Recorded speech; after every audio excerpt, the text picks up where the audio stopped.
शहबाज शरीफ की गठबंधन सरकार ने काम शुरू तो कर दिया है मगर भारी कीमत देके, क्योंकि असम्बली में सबसे ज़्यादा सीटें इमरान खान के समर्थकों की हैं। लेकिन इमरान खान को जिस इस्टेब्लिशमेंट ने आसमान तक पहुंचाया, उसी इस्टेब्लिशमेंट से इमरान खान ने अपनी तबीयत से मजबूर होकर सींग फंसा लिए।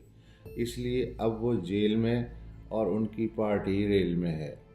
फिर भी उनकी पार्टी सूबा खैबर पख्तूनख्वा में न सिर्फ मुसलसल तीसरी बार सरकार बनाने में कामयाब रही, बल्कि पार्लियामेंट में एक ताकतवर अपोजिशन बन के उभरी है। लॉटरी तो असल में पीपल्स पार्टी और आसिफ जरदारी की निकली है। 2 महीने पहले तक पीपल्स पार्टी बस सूबा सिंध तक सीमित थी, मगर फरवरी के चुनाव में तीसरे नंबर पे आने वाली पार्टी होने के बावजूद वो किंग मेकर बन गई।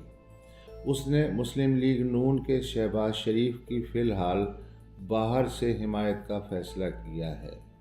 जिस तरह 90 के दशक में चंद्रशेखर सरकार को कांग्रेस ने समर्थन दिया था, मगर इस हिमायत की कीमत पीपल्स पार्टी ने बोटी के बदले पूरे बकरे की शक्ल में वसूल की है। आसिफ जरदारी न सिर्फ दूसरी बार राष्ट्रपति के सिंहासन पर बैठ गए, बल्कि 4 में से 2 सूबों के गवर्नर भी उनकी मर्जी के होंगे। आंकड़े हैं कि सेनेट का चेयरमैन भी पीपल्स पार्टी का होगा। सिंध की सूबाई हुकूमत तो खैर उनकी है ही, बलूचिस्तान की गठबंधन सरकार का मुख्यमंत्री भी उनकी पार्टी का है, और सबसे बड़े सूबे पंजाब में मुट्ठी भर सीटें लेने के बावजूद वहाँ भी पीपल्स पार्टी कुछ मंत्रालय ले उड़ी है। मगर केंद्रीय सरकार में उसने जानबूझ के कोई मिनिस्ट्री नहीं ली, क्योंकि IMF की तरफ से नए कर्जे के लिए कड़ी शर्तें लगने के कारण अर्थव्यवस्था का हाल जिस तरह टाइट होने वाला है, पेट्रोल और गैस की कीमत बढ़ाने की मजबूरी में महंगाई और बढ़ने वाली है। उसके बाद पीपल्स पार्टी वोटरों से कह सकेगी कि हम क्या जानें, आप शहबाज शरीफ से पूछें कि वो सरकार कैसे चला रहा है।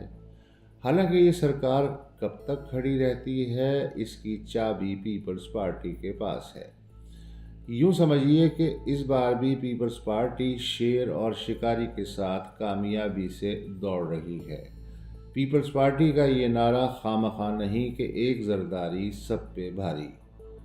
मैं तो नहीं, मगर कुछ दिग्गज पंडित कहते हैं कि सैनिक इस्टेब्लिशमेंट ने चुनाव में वोटों को जिस तरह भारी मात्रा में इधर उधर करवाया ताकि मुस्लिम लीग नून को कम से कम सादा अक्सरियत मिल जाए और वो बिना बेसाखियों के अपने तौर पे सरकार बना सके, ये मंसूबा तो असफल हो गया।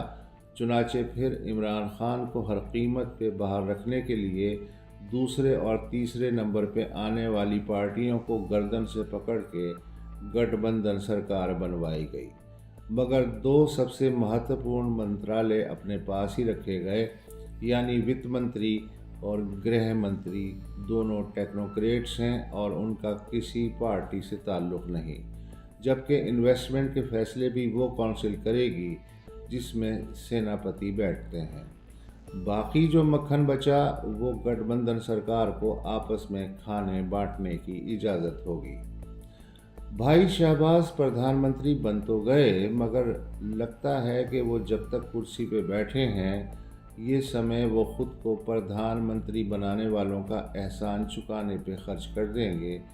फिर भी अगर कुछ उल्टा सीधा होता है तो गालियां उन्हें पड़ती रहेंगी और किंग मेकर ढाल बना के उनके पीछे छुपे रहेंगे।